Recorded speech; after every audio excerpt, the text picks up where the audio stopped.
नमस्कार, स्वागत है आपका इस शो में दिवाली से दिवाली तक। और आज हम हैं एनएसई से, जो कि इंडिया का तो लार्जेस्ट एक्सचेंज है ही, लेकिन वॉल्यूम के हिसाब से दुनिया का भी सबसे बड़ा एक्सचेंज है। और मेरे साथ एक बहुत खास मेहमान जुड़ गए हैं।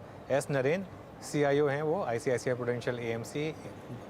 इंडिया के बिगेस्ट फंड मैनेजर्स में इनकी गिनती होती है और best known fund managers India के। नरेन, स्वागत है आपका, और सीएनबीसी आवाज़ के दर्शकों के लिए समय निकालने के लिए शुक्रिया। सबसे पहले तो आपको और आपकी पूरी टीम को दिवाली की हार्दिक शुभकामनाएं। सभी व्यूअर्स का भी दिवाली शुभकामनाएं। तो नरेन, कैसा फील कर रहे हैं? जब ये संवत स्टार्ट हुआ था तो काफ़ी नेगेटिविटी थी दुनिया की, इस पूरी मार्केट में ये संवत एक्चुअली काफ़ी ख़राब रहा है, लेकिन हमारी मार्केट ने जो सेकंड हाफ में रिकवरी स्टेज की है उससे ऑलमोस्ट फ्लैट हो गए हैं। जबकि इतनी एफआई की सेलिंग हुई है उसके बाद भी मार्केट गिरा नहीं बिल्कुल भी, क्योंकि डोमेस्टिक लिक्विडिटी काफ़ी स्ट्रांग रही। तो आप कैसे देख रहे हैं जब हम नए संवत में जा रहे हैं? तो मैंने सोचा था कि मार्केट यहाँ से लोअर रहेगा, लेकिन मार्केट बहुत स्ट्रांग रहा डोमेस्टिक इन्वेस्टर्स के कारण। एक कारण डोमेस्टिक इन्वेस्टर्स था, दूसरा कारण 2020 में गवर्नमेंट और रिजर्व बैंक ने बहुत अच्छा काम किया। वो साल में ग्लोबल सेंट्रल बैंक और ग्लोबल गवर्नमेंट्स ने बहुत पैसा प्रिंट किया। उतना पैसा इंडिया में प्रिंट नहीं किया था, इसलिए ये लास्ट 1 ईयर उतना इन्फ्लेशन नहीं आया इंडिया में, इसलिए इंडिया का मार्केट रेजिलिएंट था। और मैंने सोचा था कि यहाँ से कम गया होगा मार्केट, और मार्केट यहाँ से अच्छा रेजिलिएंट था। बट अभी भी अगला 3 महीने या 6 महीने के लिए मार्केट का वॉलेटिलिटी हो सकता है, और हम नहीं बता सकता है कि वर्स्ट पॉइंट हो गया, प्रॉब्लम सॉल्व हो गया, ऐसा नहीं बता सकते हैं। और इन्वेस्टर्स अभी भी केयरफुल रहना चाहिए, यही हमारा व्यू है अभी भी। नरेन, आपकी हिंदी बहुत अच्छी है और बहुत अच्छा लग रहा है मुझे आपसे हिंदी में बात करके। तो ये तो आपने बताया, एक फैक्टर गिनाया कि जो ग्लोबल मनी प्रिंटिंग हुई हमने वो नहीं किया, और इसकी वजह से इन्फ्लेशन शायद हमारे लिए इतना बड़ा इशू नहीं बना, बाकी सबके लिए तो इन्फ्लेशन बहुत बड़ा प्रॉब्लम बन गया है। तो आप क्योंकि इन सबको ट्रैक करते हैं, ये जो अमेरिका में हो रहा है interest rate hike, bond yield, inflation, ये कहाँ तक लेके जाएगा? क्योंकि सब ये पूछ रहे हैं कि टर्मिनल रेट क्या होगा और उसकी वजह से कितना इम्पैक्ट आ सकता है। हालांकि इतना अभी तक एफआई सेलिंग का हम पे इम्पैक्ट नहीं आया है, लेकिन क्या ये एफआई सेलिंग ऐसे ही चलती रहेगी अगर ये रेट इस तरह से बढ़ते रहे तो? इतना टाइम के लिए प्रॉब्लम नहीं रहेगा। अच्छा। अगला 6 महीने में सब प्रॉब्लम्स कम हो जाएगा। हमारा व्यू है कि अगला 6 महीने में प्रॉब्लम्स कम हो जाएगा, लेकिन अगला 6 महीने में क्या होगा हमको पता नहीं है। और ये प्रॉब्लम, इंडिया का प्रॉब्लम यूएस का इन्फ्लेशन प्रॉब्लम से क्या हुआ कि यूक्रेन का वॉर के कारण जो ऑयल का दाम बढ़ाया और सभी एनर्जी प्राइस का ऊपर गया, वही प्रॉब्लम बढ़ा हुआ। इसके कारण क्या हुआ कि कोल का प्राइस ऊपर गया, गैस का प्राइस ऊपर गया, ऑयल का प्राइस ऊपर गया, उसके कारण प्रॉब्लम बढ़ा हुआ। अगला 2 महीने में सपोज यूक्रेन वॉर बंद हो गया, वो बेनिफिट बहुत आएगा। और इंडिया के लिए इन्फ्लेशन से यूक्रेन वॉर का प्रॉब्लम बढ़ा हुआ, और यूक्रेन वॉर बंद होके ऑयल का दाम सपोज $70 हो गया, वो बेनिफिट इंडिया को बहुत अच्छा आएगा। और ये हमारा कंट्रोल में नहीं है। मुझे भी पूछ सकता है, कल भी पूछ सकता है, मुझे कभी भी पता नहीं चलेगा कब यूक्रेन वॉर बंद होगा। लेकिन वो इम्पोर्टेंट है कि कब ऑयल का दाम कम होगा, कब कोल का दाम कम होगा, कब गैस का दाम कम होगा, वो बहुत इम्पोर्टेंट है इंडिया के लिए। बट फिर भी हमारा व्यू है कि अगला 6 महीने में सब प्रॉब्लम्स कम हो सकता है, लेकिन अगला 6 महीने में वॉलेटिलिटी बहुत भी हो सकता है। तो अगले 6 महीने में आप रिटेल इन्वेस्टर्स को कहेंगे कि जो डिसिप्लिन के साथ उन्होंने इन्वेस्टमेंट किया है उसी को कंटिन्यू करें? एसेट एलोकेशन में क्या एडवाइस रहेगी आपकी? हमारा प्रॉब्लम क्या है कि इंडिया का वैल्यूएशन कम नहीं है, इसलिए क्या है कि अगला 6 महीने में डाउनसाइड का रिस्क कम होगा, लेकिन अपसाइड इंडिया में कम हो सकता है बाकी कंट्रीज से। अच्छा। क्योंकि इंडिया का मार्केट वर्ल्ड में one of the costliest market है, बाकी मार्केट्स बहुत सस्ता हो गया। इसलिए जब रैली आएगा, इंडिया का मार्केट का रैली कम हो सकता है बाकी मार्केट से। हर एक मार्केट का वैल्यूएशन इंडिया का मार्केट का हाफ है अभी। यूएस के अलावा बाकी मार्केट सब हाफ है। इसलिए क्या है कि जब मार्केट में रैली आएगा 3 या 6 महीने के बाद, वो रैली बाकी मार्केट्स में बड़ा रैली आ सकता है, क्योंकि करेक्शन भी उतना है।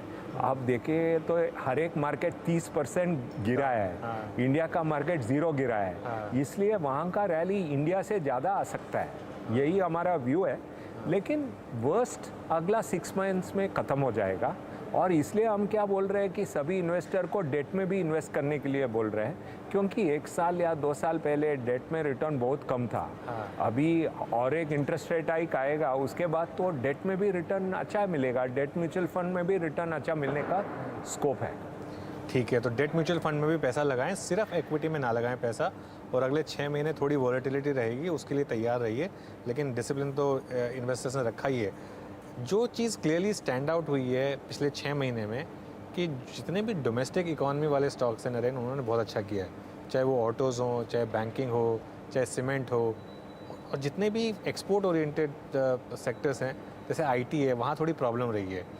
तो ये जो बाईपोलर नेचर मार्केट का रहा है, ये कंटिन्यू रहेगा या फिर दोनों तरफ अपॉर्चुनिटीज़ हैं? नहीं, वो 6 महीने के बाद यहाँ जो सेक्टर बहुत ख़राब किया है, आईटी जैसा सेक्टर, वो सब सेक्टर इम्प्रूव होने का स्कोप है, क्योंकि जो सेक्टर का बहुत कम ज़्यादा गिरा है, वो सेक्टर रिवर्स होने का स्कोप है। वो सेक्टर आउट परफॉर्म करेगा जब ग्लोबल मार्केट ऊपर चलेगा, वो समय में आईटी जैसा सेक्टर चलने का भी स्कोप है। हाँ, हमारा व्यू है कि जो सेक्टर आउट परफॉर्म किया है वो कम ऊपर जाएगा, और जो सेक्टर बहुत गिरा है वो सेक्टर ऊपर जाने का स्कोप ज़्यादा है, वही हम सोच रहे हैं अभी। ठीक है, तो अभी बैंकिंग पे क्या व्यू है आपका? क्योंकि बैंकिंग काफ़ी स्ट्रांग रहा है और हर रैली में सबसे ज़्यादा पार्टिसिपेशन बैंकिंग ने ही दिखाया है, तो वहाँ पर क्या व्यू है आपका? हमारा व्यू अच्छा है, लेकिन क्या है कि अभी यहाँ से अगला 3 से 6 महीने में जो वॉलेटिलिटी रहेगा, वो वहाँ बैंकिंग में भी असर आ सकता है, क्योंकि सभी इन्वेस्टर्स के पास बहुत बैंकिंग स्टॉक है। फंडामेंटल्स में प्रॉब्लम नहीं होगा, क्योंकि यहाँ अभी नॉन परफॉर्मिंग लोन का भी प्रॉब्लम नहीं है, क्रेडिट ग्रोथ भी बहुत ज़्यादा है, और रिज़ल्ट भी देखेंगे तो बहुत सारा बैंक का रिज़ल्ट अच्छा आया है, इसलिए फंडामेंटल्स का प्रॉब्लम नहीं है।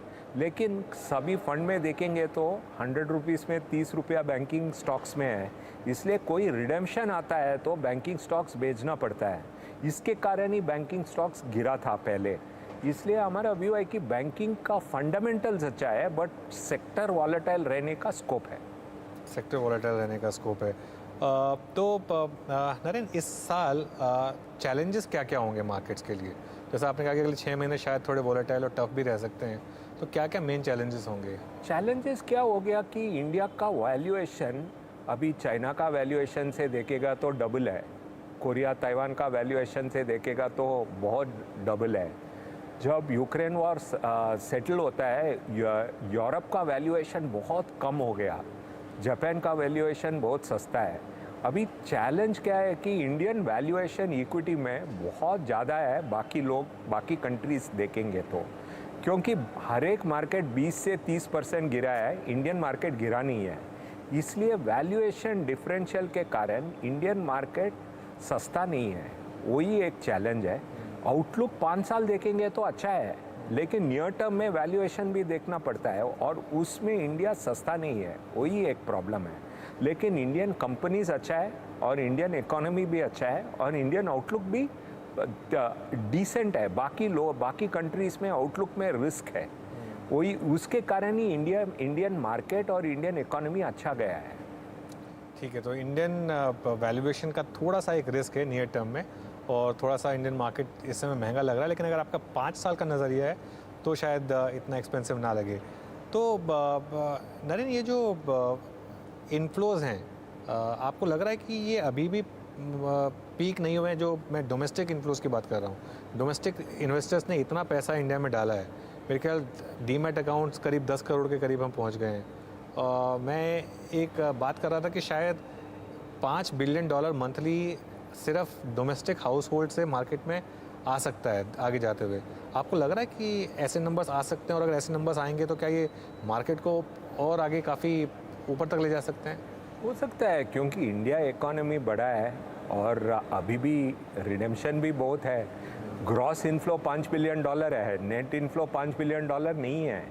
इसलिए हमारा व्यू है कि जो हम 2017 में नेट इनफ्लो देखा, उतना भी लास्ट 2-3 मंथ्स में नहीं है। इसलिए हमारा व्यू है कि हो सकता है कि अगला 3 साल के बाद देखेंगे तो ये नंबर कम भी हो सकता है, ये कम नंबर दिखेगा, वो समय में ज़्यादा नंबर हो सकता है, नंबर ऊपर जा सकता है। लेकिन इन्वेस्टर्स को हम क्या बताते हैं, डेट में इन्वेस्ट करो, म्यूचुअल फंड, हमने बैलेंस्ड एडवांटेज जैसा कैटेगरी, मल्टी एसेट जैसा कैटेगरी को भी इन्वेस्ट करने को बोला है, गोल्ड सिल्वर में इन्वेस्ट करने को बोला है अभी, क्योंकि जब US Fed last rate hike करता है उसके बाद गोल्ड और सिल्वर ऊपर जाने का बहुत स्कोप है, इसलिए वहाँ भी इन्वेस्ट करने को बोल रहे हैं। चलिए एक ब्रेक लेते हैं और ब्रेक के बाद नरेंद्र से ये कॉन्वर्सेशन जारी करेंगे। आप बने रहिए सीएनबीसी आवाज़ के साथ।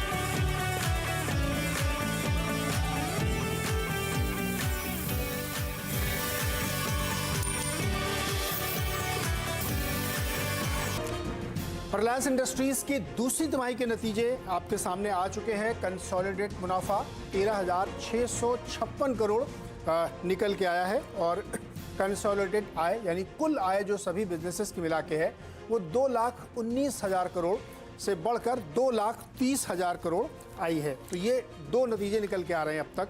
कंसोलिडेटेड एबिटा यानी ऑपरेटिंग प्रॉफिट अगर आप देखें तो ये 37,997 करोड़ से घटकर 31,224 करोड़ आई है, यानी जो एबिटा लेवल पे है उसमें थोड़ी सी नरमी देखने को मिली है, थोड़ी सी कमजोरी आई। उसकी बड़ी एक वजह ये है कि जो एक्साइज ड्यूटी और विंडफॉल टैक्स लगे थे उसका भी एक असर देखने को मिला हुआ है। मार्जिन 17.3 से घट के 13.6 है। तो जैसा कि मैंने कहा कि एक्साइज और विंडफॉल की वजह से साथ ही पेट्रोकेमिकल की ग्लोबली जो डिमांड और प्राइसिंग है उसका असर देखने को मिला, इसीलिए आपको ये नंबर्स में थोड़ी सी नरमी देखने को मिल रही है। यानी मुनाफा जो कंसोलिडेटेड लेवल पे है वो 17,955 से घट के 13,000 करोड़ के आसपास आया, लेकिन आमदनी 2,30,000 करोड़ बढ़ी है। ये एक बड़ा इसमें बिजनेस जो रिटेल का है वहाँ के नंबर एक्सपेक्टेड है कि बहुत ही शानदार दिखेंगे, क्योंकि रिटेल बिजनेस में जो डोमेस्टिक फ्रंट पे था सब कुछ ओपन अप हुआ था, इसलिए वहाँ से एक अच्छी तेज़ी आपको देखने को मिल सकती है। नंबर इसीलिए ये सजेस्ट कर रहे हैं कि यहाँ पे टोटल जो इनकम है, कुल आय है कंसोलिडेट बेसिस पे, यानी सभी कारोबार की वो बढ़ के आई है। O2C यानी ऑयल टू केमिकल का कारोबार अगर आप देखें तो उसकी जो कुल आय है वो 1,60,000 करोड़ है, यानी कंसोलिडेटेड आय O2C बिजनेस की 1,60,000 करोड़ निकल के आ रही है। ये एक बहुत ही इंपॉर्टेंट फिगर यहाँ पे ध्यान रखना चाहिए, क्योंकि ये जो मेन बिजनेस है अभी वहाँ से निकल गया। मुनाफा जो है 17,955 से घटकर 13,656 करोड़ के आसपास आया है। ये मुनाफा थोड़ा सा स्लाइटली नीचे आया और मार्जिन में भी थोड़ी सी नरमी देखने को मिल रही है। चलिए जो नंबर हमारे सामने इस वक्त तक आए हैं उस पर बातचीत करते हैं और हमारे साथ जो 3 खास मेहमान जुड़े हुए मैं आपसे उनका परिचय करा देता हूँ। अमरीश बालिगा जी हमारे साथ हैं, साथ ही शरद अवस्थी और पार्थिव शाह हमारे साथ जुड़ेंगे ट्रैकॉम स्टॉक ब्रोकर्स के। आप तीनों लोगों का बहुत बहुत स्वागत है। अमरीश सर, जो हेडलाइन नंबर अभी तक हमारे सामने है उसमें प्रॉफिट में थोड़ी सी नरमी और मार्जिन थोड़ी सी नरम है, जो कि ये इंडिकेट करती है कि जो एक्साइज ड्यूटी विंडफॉल गेन के जरिए या जो पेटकेम के इंटरनेशनली मार्जिन में थोड़ी सी दबाव आई है, शायद उसका असर है। कैसे देख रहे हैं आप नंबर? थोड़ा बहुत डिसअपॉइंटिंग है श्योरली, क्योंकि if you look at revenue slightly higher than जो हम लोग एक्सपेक्ट कर रहे थे, करीब 2.2 लाख करोड़ एक्सपेक्ट कर रहे थे, 2.3 आया है। वेरेज जो पैट था एक्सपेक्टेड था करीब 15,500 के आसपास, I mean that has come much lower 13,665। और जो एबिटा मार्जिन्स है वहाँ पे भी एक्सपेक्टेड था कि it will be closer about 14.75-15%, क्योंकि लास्ट क्वार्टर का मार्जिन था करीब 17.3, वहाँ से घट के एक्सपेक्टेड था कि 15 के आसपास आएगा। It has still fallen further, 13.6 है। तो आई mean I would say it is disappointing. लेकिन अमरीश, इसमें चूंकि बड़े ऑब्वियस रीज़न थे, मार्केट ने शायद उस चीज़ को थोड़ा ज़्यादा एक्सपेक्ट किया होगा, क्योंकि हमें मालूम था कि ड्यूटी में थोड़ा रिजिक किया गया है और इंटरनेशनली जो प्राइसेस हैं पेटकेम के, डिमांड पे भी थोड़ी सी नरमी थी। तो हो सकता है कि बाजार ने डेफिनेटली थोड़ा सा ऊपर का एस्टिमेट लगाया होगा, लेकिन उस हिसाब से देखें तो उसकी डिस्काउंटिंग होनी चाहिए थी। मुझे लगता है कि इट वाज ऑलरेडी डिस्काउंटेड कि like results will be weaker then Q2, पर इतने वीक रहेंगे ये थोड़ा सरप्राइजिंग है। I mean in fact I was expecting slightly better than जो उन्होंने रिपोर्ट किया है, क्योंकि सबको पता है कि फ्रॉम 1 जुलाई विंडफॉल टैक्स आया था, उसका इफेक्ट आने वाला है, एक्साइज ड्यूटी का इफेक्ट आने वाला है, दिस वाज ऑल नोन। तो मुझे लगता है कि ओवरऑल थोड़ा बहुत डिसअपॉइंटमेंट है. I think will have to wait for the management commentary, तो उसके बाद ही पता चलेगा कि आगे जाके क्या होने वाला है. जियो के नंबर चूंकि आ चुके थे, पहले ही उन्होंने दिए थे, तो वो भी हम अपने दर्शकों के साथ शेयर कर दें कि रिलायंस जियो जो है उसने करीब 4.5% की ग्रोथ के साथ 4518 करोड़ का प्रॉफिट दिखाया था क्वार्टर, और रेवेन्यू में 3% की ग्रोथ हुई है और ये 22,521 करोड़ निकल के आया है. एबिटा लेवल पर अगर आप देखेंगे तो करीब 5% की ग्रोथ है और 11,500 करोड़ के नंबर्स निकल के आए हैं, और मार्जिन में 51%, यानी जो पिछली बार था क्वार्टर में उससे बढ़ के 51% के आसपास जियो के मार्जिन निकल के आए. जियो के नंबर कैसे लगे आपको पार्थिव? शुक्रिया. आई थिंक ये जो क्वार्टर था उसमें डेफिनेटली जियो और रिटेल ये दो सेगमेंट्स है जहां से we were expecting very good results, और ऐसे रिजल्ट्स की ओवरऑल कंसोलिडेटेड बेसिस पे नंबर्स को थोड़ा संभाले. तो जियो के numbers I think definitely they are looking very good, और more importantly they have touched 51% EBITDA margin. Subscriber addition की बात करें तो कंटिन्यूसली उन्होंने जो पहले जो चर्न किए थे, तो अभी वो लोग हाई क्वालिटी हायर आरपू वाले कस्टमर्स ऐड कर रहे हैं, तो वो कस्टमर चर्निंग का जो इश्यू था वो काफी सॉल्व हो गया है. तो ये अच्छी बात है, बिकॉज आगे जाते इसकी विजिबिलिटी और अच्छी तरह से दिखेगी. और जिस तरह से हम लोग देख रहे हैं कि आरपूज में हमेशा पिछले 3 क्वार्टर से हम लोग सतत देख रहे हैं कि अच्छा वृद्धि हो रही है. I think that is a very important sign. So overall I think Jio as a business तो बहुत अच्छा कर रहा है, और आगे जाते जिस तरह से बाकी कॉम्पिटिटर्स ने दर्शाया कि 200 का आरपू होने में टाइम नहीं लगना चाहिए, तो it will be very interesting to see कि इंडस्ट्री में किस तरह का मूवमेंट रहता है. लेकिन आई थिंक डेफिनेटली आरपूज आर ऑन एन अपट्रेंड, और जियो की भी यही कमेंट्री होनी चाहिए, और सब्सक्राइबर बेस भी बहुत अच्छा हो रहा है. ओके, तो नंबर एक बार आपके सामने मैं फिर से रिफ्रेश करके रख देता हूँ कि जो टोटल कंसोलिडेटेड नंबर थे वहाँ पे, उसमें 2,32,863 करोड़ के आसपास थे. 2,23 का जो पिछले बार का जून तिमाही का नंबर था उसके सामने टोटल रेवेन्यू निकल के आए हैं. ऑयल टू केमिकल में अगर हम देखें तो ऑयल टू केमिकल का जो एबिटा था लगभग 12,000 करोड़ के आसपास है. यहाँ पे थोड़ी सी नरमी ज़रूर देखने को मिली है. ऑयल टू गैस में लेकिन बढ़ के आया है, 2737 से बढ़ के 3200 करोड़ का आया है. और रिटेल में एबिटा काफ़ी बेहतर देखने को मिल रहा है. यहाँ पे 3849 करोड़ के सामने 4414 करोड़ का रिटेल का एबिटा है. डिजिटल सर्विसेज में भी बहुत अच्छी ग्रोथ है, 11,700 करोड़ से बढ़ के 12,291 करोड़ के आसपास यहाँ पे निकल के आई. तो अगर टोटल आप एबिटा लेवल पे देखेंगे तो ये करीब 33-34 हज़ार करोड़ का है. लेकिन ओवरऑल चूंकि ऑयल एंड केमिकल में O2C में थोड़ी सी नरमी दिखी, इसलिए ये 39 के सामने 33,000 करोड़ का एबिटा यहाँ पे देखने को मिल रहा है. तो ये एक यहाँ पर डेफिनेटली कहा जा सकता है कि चूंकि कुछ कारण थे उसकी वजह से O2C में थोड़ी सी नरमी थी, लेकिन जो रिटेल का बिजनेस है और जो जियो का बिजनेस है उसमें काफ़ी तेज़ी देखने को मिली थी. तो ये एक सिग्निफिकेंट नंबर है. हमारे साथ शरद अवस्थी भी जुड़ गए. शरद, हेडलाइन नंबर्स और जियो और रिटेल के नंबर देख के कैसे आप आंक रहे हैं इस समय? देखिए, ब्रॉडली मुझे लगता है कि O2C वाली जो चैलेंज है वही है. बाकी सारे सेगमेंट्स में तो जो नंबर्स में on the face of it देख रहा हूँ काफी अच्छे ही लग रहे हैं देखने में. और मुझे लगता है अभी भी थ्योरी वही रहेगी कि जो मेन ड्राइवर रहेगा वो यही रहेगा कि आगे चल के ये न्यू एनर्जी बिजनेस को किस तरीके से कैपिटलाइज करते हैं और कितना ग्रो कर पाते हैं, वही ड्राइविंग फोर्स रहेगी. टेलीकॉम और रिटेल में मुझे नहीं लगता कि कोई खास रिस्क है. रिटेल की ग्रोथ भी काफी अच्छी रही है, टेलीकॉम की भी ग्रोथ ठीक ठाक है. O2C ऑब्वियसली क्वार्टर थोड़ा चैलेंजिंग रहा है, but gradually over the next 2-3 quarters मुझे लगता है वहां भी नॉर्मलाइज हो जाना चाहिए. तो ऑन बैलेंस मुझे लगता है एक डिसेंट सेट ऑफ नंबर्स है. ओके, अमरीश सर, अगर मैं इस पर्सपेक्टिव में रखूं कि पूरे बिजनेस में जो कंज्यूमर बिजनेस है उसका एबिटा मोर देन 50% है और वो इम्प्रूव हो रहा है लगातार, तो क्या ये सेटिस्फाइंग होगा? क्योंकि जिस तरफ कंपनी का फोकस है उसमें तगड़ी ग्रोथ देखने को मिल रही है. O2C नो डाउट, उसमें कोई शक नहीं है कि वहाँ पे थोड़ी सी नरमी देखने को मिली है. जैसे रिटेल में बहुत तगड़ा इन्होंने प्रदर्शन दिखाया है तिमाही के दौरान, तो क्या ये बाजार को पसंद आएगा? हाँ, जो मैं बोलूँगा जो सिल्वर लाइनिंग है क्लियरली रिटेल और जियो का है, क्योंकि यहीं पे जो ग्रोथ एक्सपेक्टेड था यहीं पे था, और यहाँ के जो नंबर्स दिखाई दे रहे हैं I think it is decent from Jio and retail perspective. अभी जियो का आरपू भी मेरा जो एक्सपेक्टेशन है करीब 181 का है। I don't know whether that's been announced और नॉट, पर उसके आसपास मेरा के सामने रख देता हूं। रिटेल का रेवेन्यू जो है वो 64,936 करोड़ है। पिछले क्वार्टर में 58,560 करोड़ के आसपास था।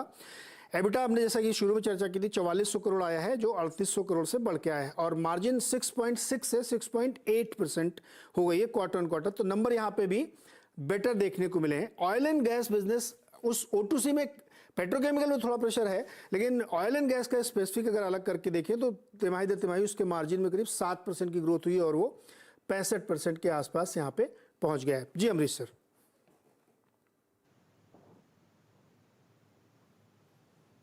अमरीश सर कंटिन्यू करें प्लीज सर। या so I mean clearly O2C business में तो एक्सपेक्टेड था कि like EBITDA will fall drastically. So I mean, overall, I think that's what we have seen. That's clearly in line with जो expectation था। और जैसे कि मैंने पहले भी कहा कि expectation was basically from retail and Jio, which I think has been delivered. Okay, पार्थिव, अगर ऑयल एंड गैस को हटा दें और O2C को हटा दें, हालांकि O2C का जो एबिट मार्जिन है वो ऑलमोस्ट हाफ है, और रीज़न हमें पता है क्योंकि इन्वेंट्री लॉस भी डेफिनेटली हुआ होगा इस क्वार्टर के दौरान। क्रूड के प्राइसेस बहुत तेज़ी से नीचे आए तो डेफिनेटली आपका स्प्रेड उसमें घटेगा। इन नंबर को देख के बाजार कैसे रिएक्ट कर सकता है? दूसरा कारण ये भी है कि एक तो रिफाइनिंग मार्जिन्स बहुत जल्दी कोलैप्स हुए थे। अगर पूरा क्वार्टर देखे तो at the beginning of the quarter refining margins were healthy, लेकिन second half of the quarter में हमने देखा बहुत जल्दी क्रैश हुए थे। स्पेशली जो उनके हाई मार्जिन डीजल क्रैक्स होते हैं उसमें भी काफी मंदी हुई थी। तो that is also the reason कि बेसिकली जो रिफाइनिंग बिजनेस है जो हमेशा बचाता है, बिकॉज लास्ट क्वार्टर में हम देखेंगे तो it was the refining business, not the petchem business, because petchem business में अनफॉर्चुनेटली जो लास्ट क्वार्टर की वीकनेस है वो ये क्वार्टर में भी परकोलेट हुई है। और ये चीज I think global phenomena, it is not only India centric और रिलायंस सेंट्रिक। चाइना से भी जो संकेत आ रहे हैं पेट्रोकेम के स्प्रेड्स के, आई थिंक वो बहुत डिफिकल्ट है, और यूरोप में भी डिमांड काफी रन डाउन हो गई है। तो ये इम्पैक्ट है आगे जाते के क्वार्टर्स में भी मुझे लग रहा है कि आएगा। So it will take 1 or 2 quarters कि O2C वाला बिजनेस स्टेबलाइज हो, और ये मार्केट अच्छी तरह से जानता है। लेकिन I think the saving grace is definitely जो कंज्यूमर सेंट्रिक बिजनेस है, जो जैसे कि जियो का बिजनेस की हमने डिस्कशन किया, even Reliance retail, I think it is astonishing के क्वार्टर ऑन क्वार्टर उन्होंने ऑलमोस्ट 6000 करोड़ के रेवेन्यू की वृद्धि की, और स्टोर एडिशंस तो बहुत अग्रेसिवली कर रहे हैं। And going into the festival quarter which is अगले क्वार्टर में हम देखेंगे कि रिटेल में से और अच्छे नतीजे आएंगे। सो मेरा ऐसा मानना है कि market is already discounting the O2C business की वीकनेस आने वाले 1 या 2 क्वार्टर की, और मार्केट का फोकस उनके जो कंज्यूमर सेंट्रिक बिजनेस है जिसको हिस्टोरिकली हमने देखा है कि ज्यादा वैल्यूएशन मिलती है। अगर हम पीयर सेट से भी कंपेयर करें, somebody like Titan और somebody like DMart, I think उनको ज्यादा वैल्यूएशन मिलती है। तो it will be interesting to see कि मार्केट कैसे रिएक्ट करता है। लेकिन हमारा ऐसा मानना है कि रिलायंस के अंदर 2300-2400 रुपए पे बहुत स्ट्रॉन्ग सपोर्ट और बहुत स्ट्रॉन्ग बेस फॉर्मेशन है। आगे जाते जैसे जैसे ट्रिगर्स आते हैं ये 2800-3000 के आसपास आई थिंक जा सकता है। एक चीज और मैं इसमें कह रहा था सर, शरद जी, कि 2 रीजन और इसमें ध्यान रखनी चाहिए। एक तो एक्साइज ड्यूटी और विंडफॉल का सही है, शटडाउन भी था एक प्लांट का, तो उसकी वजह से भी वॉल्यूम आपके कम आएंगे और उसका इम्पैक्ट देखने को मिलेगा। तो एक बड़ा रीजन था। नंबर एक बार आपके सामने फिर से मैं दोहरा देता हूँ, तीनों मेन बिजनेसेस के ओवरऑल नंबर जो प्रॉफिट है वो 13,656 करोड़ आया है, पिछली तिमाही के मुकाबले थोड़ा कम है 17,900 के सामने, और रेवेन्यू 2,30,000 करोड़ जो बढ़ के आया 2,19 से। इसी प्रकार से अगर आप रिटेल का देखेंगे तो वो नंबर्स बढ़ के आया 64,000 करोड़ का आया है, जो पिछले बार 58,000 करोड़ था, और जियो में भी ग्रोथ है 4518 करोड़ की। शरद जी, आपके हिसाब से मार्केट कैसे लेगा इसको? देखिए, मुझे लगता है हो सकता है इनिशियली आपको थोड़ा सा नेगेटिव रिएक्शन दिखाई दे मंगलवार को, बट मुझे लगता है जिस तरीके का अगर आप EBITDA ब्रेकअप भी देखें तो नंबर्स में जो मेजर कोलैप्स है पिछले क्वार्टर के, मतलब सिक्वेंशियली अगर आप देखते हैं जून क्वार्टर के कंपैरिजन में, तो लगभग 20,000 की EBITDA से घट के 12,000 करोड़ की EBITDA आपकी O2C में ही हुई है। तो मेजर इम्पैक्ट वहीं से आ रहा है, बाकी तीनों चारों सेगमेंट्स में इम्प्रूवमेंट ही है। और जैसा कि अभी बोल भी रहे थे कि ज्यादातर अभी जो वैल्यूएशंस को अपटिक में ड्राइव कर रहा है वो यही है कि आपका रिटेल बिजनेस कैसे बिहेव करेगा या डिजिटल बिजनेस कैसे बिहेव करेगा और रेन्यूएबल में और क्या फ्यूचर टारगेट्स कंपनी लेती है। तो थोड़ा बहुत नीजक रिएक्शन नेगेटिव आ सकता है O2C की कमजोरी की वजह से, बट जितना मैं समझता हूँ हाँ लार्जली ये डिस्काउंटेड होगा, क्योंकि जो इनिशियली क्रैक स्टॉक में आया था वो रिफाइनिंग मार्जिन में कोलैप्स के साथ ही आया था और पिछले 2-3 दिन में थोड़ा स्टॉक बढ़ा भी है 3-4 दिन में, तो हो सकता है थोड़ी करेक्शन आए, बट मैं उस करेक्शन को डिप में यूज ही करूंगा बाई करने के हिसाब से। ओके अच्छा, थोड़ा सा और अपडेट है वो लेटेस्ट बता दूं आपको कि तिमाही के दौरान करीब 700 नए स्टोर्स खोले गए और आजियो जो उनका ई कॉमर्स वाला आर्म है उसने बहुत अच्छा प्रदर्शन दिखाया है, उसमें बहुत ज़्यादा ऑर्डर्स बुक किए गए हैं। स्मॉलर सिटीज़ में स्टोर्स ज़्यादा खोले गए हैं और फुटफॉल काफ़ी तेज़ी से बढ़ा है। जियो और वॉलमार्ट का जो जॉइंट था उसके ज़रिए ग्रॉसरी वाला उसमें काफ़ी ज़्यादा हुआ है और करीब 35,000 जॉब्स क्रिएट किए गए हैं रिटेल में ख़ास तौर पे। तो ये रिटेल के बिजनेस के फुटप्रिंट हैं जो काफ़ी अपडेट हो रहे हैं। एक क्विक कमेंट मुझे तीनों मेहमानों से मुझे चाहिए। अमरीश सर, डिप बाई है या अवॉइड अभी थोड़ी देर के लिए? डिप में तो बाय है क्योंकि already like you see the last 2-3 months थोड़ा बहुत करेक्ट किया है, so may not really fall too much from here despite these results. तो नीचे के लेवल पे I mean I will surely be a buyer looking at the next 3 to 4 quarters, क्योंकि even next quarter में भी देखें that I think retail will see a major growth. Okay Parthiv, dip by या आपका क्या व्यू है? नहीं, absolutely buy on dips, because despite the fact कि मार्केट ने ये फैक्टरिंग किया था कि O2C का बिजनेस चैलेंजिंग होगा, हमने पिछले 5 सेशन से सरप्राइजिंग मूव रिलायंस पे देखा कि this stock had held on very well. तो जस्ट इन केस अगर दिवाली मुहूर्त का दिन रहेगा अभी नेक्स्ट और उसके बाद अगर कोई भी वीकनेस आती है, if at all the stock is available at 2350 2400 levels, तो यहाँ पे आई थिंक अग्रेसिव बाय करनी चाहिए for long term investors. Long term के लिए एग्रेसिव बाय करनी चाहिए। तीनों मेहमानों का बहुत बहुत शुक्रिया हमारे साथ जुड़ने के लिए और रिलायंस के नतीजों पर अपनी राय देने के लिए। नंबर अपने दर्शकों के लिए एक बार फिर से दोहरा देता हूँ। कंसोलिडेटेड प्रॉफिट 13,656 करोड़ है, 17,955 के सामने। तिमाही दर तिमाही थोड़ा नरम पड़ा है। कुल आमदनी 2,30,000 करोड़ है जो 2,19,000 करोड़ से बढ़ के आई है। मार्जिन 13.6% पे है जो 17.3% पे थी। तो ओवरऑल नंबर इसलिए थोड़े से आपको नरम दिख रहे हैं क्योंकि मैंने बताया कि प्लांट शटडाउन था, पेटकेम में ग्लोबली थोड़ी सी नरमी आई है, प्राइसिंग में इशू आए हैं और साथ ही विंडफॉल एक्साइज ड्यूटी में जो रिजेक्ट किया गया है उसका मेजर इम्पैक्ट देखने को मिल रहा है। लेकिन आप रिटेल के बिजनेस में जाएंगे तो वहाँ पे रेवेन्यू में 58,569 से बढ़ के 64,936 करोड़ आया है और एबिटा 4414 करोड़ आया है जो 3849 करोड़ था। यानी रिटेल ने आउट परफॉर्म किया है, मार्जिन में भी 0.2% की ग्रोथ के साथ 6.8% आया है। रिलायंस जियो के नंबर अगर आप देखेंगे तो वहाँ पे प्रॉफिट 4.2% बढ़ के 4518 करोड़ है और रेवेन्यू 3% की ग्रोथ के साथ 22,521 करोड़ आया है और मार्जिन 51% पे मेंटेन है जो कि 50.13 से बढ़ के आया है। तो रिटेल और जियो ने आउट परफॉर्म किया है। O2C बिजनेस में थोड़ी सी नरमी है, हेडविंड्स हमने आपको बताया कि क्यों ऐसी नरमी है। तो ये रिलायंस के नतीजे हमारे सामने हैं। फिलहाल इस शो में इतना ही। बहुत बहुत शुक्रिया देखने के लिए।